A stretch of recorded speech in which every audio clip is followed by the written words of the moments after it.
Well, it started. We were looking locally for lumber, for trees to make lumber out of, and also material to make the yards that we required.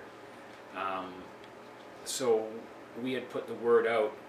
A lot of people responded, but they simply didn't have trees big enough to meet our needs.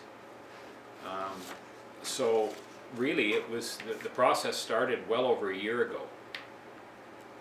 We've always been happy to help out with some timber, some kind or another.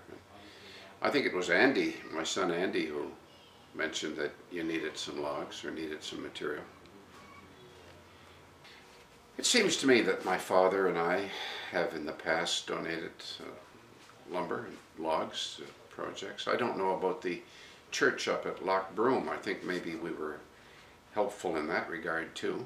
It's little enough. I mean, we have a lot of timber, and if we can make some available for a good cause, why not? The largest piece that we required was 14 meters long and a minimum of 60 centimeters in diameter. The length wasn't so much of an issue, but the large diameter was. And luckily we eventually were able to source wood big enough. The stand of trees that we were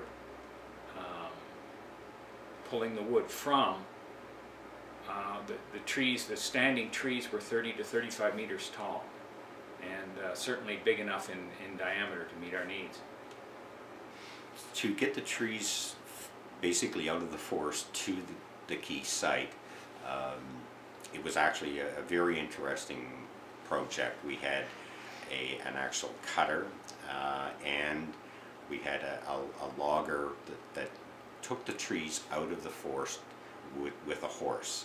So Morris McDermott cut the trees down and put them in the lengths that we required. For the planking, the logs had to be cut around 22 feet. So those could be hauled easily out to the loading yard where the truck loaded them by horse.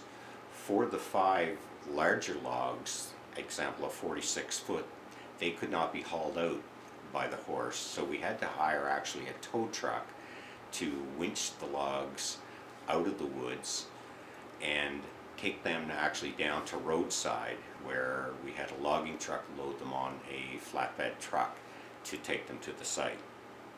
So the 5 big logs again were loaded on a truck and taking. Then the 22-foot logs were taken by a 10-wheel pulp truck basically to the site. Once at the site, the logs in preparation for the yards, all the logs had to be debarked manually by hand. So a group of the volunteers and here at the quay did that. For the remaining logs, we milled them what is called a live cut, so they did not have to be debarked prior to going through the mill, but any remaining bark on the milled wood had to be taken off prior to storage. So we did that in two different loads basically. We had the mill in here twice. We sawed the small planking that we need in anywhere from 1 inch to 3.5 inch widths. They were all stacked because they have to have pieces of wood put in between them. Some people call them stooks, and so the air can flow through them during the year to help the wood dry out and not mold and decay. The second load, we basically just squared them into the biggest wood that we could get. Those logs will be saved and milled should we need some other pieces of wood. But again, they all had to be stacked, and both stacks of wood had to be covered over with tarps to keep the sun off of the wood. So that process has all been completed, and everything things in the yard. The next step would be cutting it to fit where it's required on the ship, fastening it in, and painting it. So it's nearing completion. An estimated finish date? No, the ship will never be finished. It's a wooden ship. It's an ongoing process. You start at one end, go to the other, then start again.